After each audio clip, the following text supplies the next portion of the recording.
I remember the beeping. I remember the scent of antiseptic and the weightlessness of a body that refused to wake.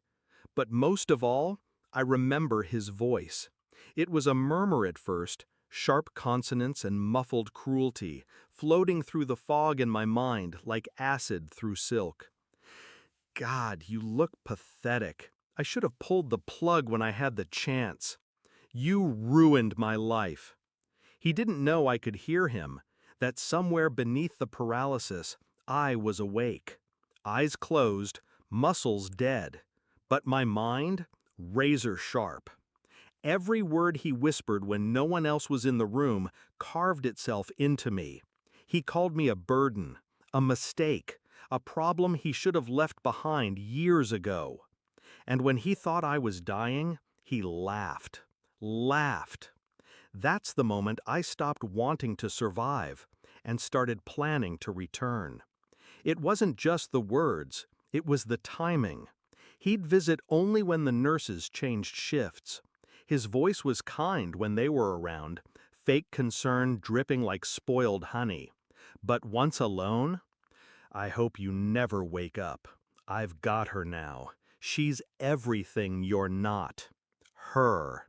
The way he said it, like a confession and a conquest. He thought I was already gone, that my mind had surrendered. But I was there, clinging to each syllable like a woman digging her nails into the earth during her own burial.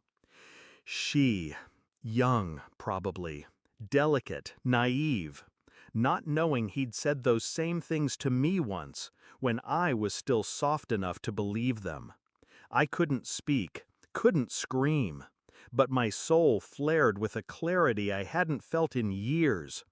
He wasn't grieving, he was celebrating, waiting for me to die, so he wouldn't have to lie anymore. When my fingers twitched, I didn't tell anyone. When my tongue began to stir beneath cracked lips, I said nothing. I needed time, time to watch, time to listen. The day I opened my eyes, I kept them vacant, dull, empty. Let him think I was still brainless, still quiet. He cried fake tears at my bedside, held my hand. "Please come back," he whispered. "I'll take care of you forever." The same mouth that said he wished I'd flatline now pleaded for miracles. But I was already back, and I was watching him, tracking patterns, observing phone calls, matching lies to timestamps. Her name came from a careless voicemail. The rest, I pieced together silently. Discharge papers tucked in books, credit card statements in jacket pockets, lipstick-stained receipts for hotel rooms. The more I recovered, the more I hid it. I let him carry me to the bathroom like a devoted husband, while I memorized the passcodes to his accounts. I let him wash my hair like I was a fragile flower, while I composed emails from his mistress to my lawyer. Every step forward in my recovery was a step toward his undoing. The doctor declared my progress miraculous. He called it love-fueled recovery. I almost laughed.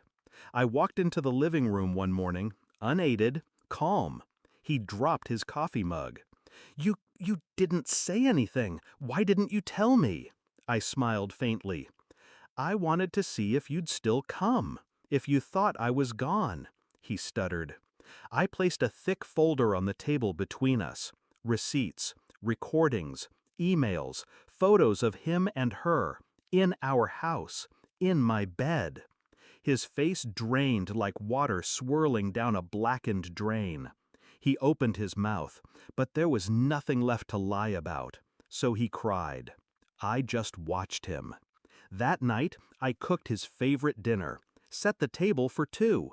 He ate nervously, trembling, a man unsure whether this was redemption or retribution. When the plates were cleared, I handed him a small envelope. Inside, a signed confession, drafted with my lawyer, admitting infidelity, emotional cruelty, financial fraud.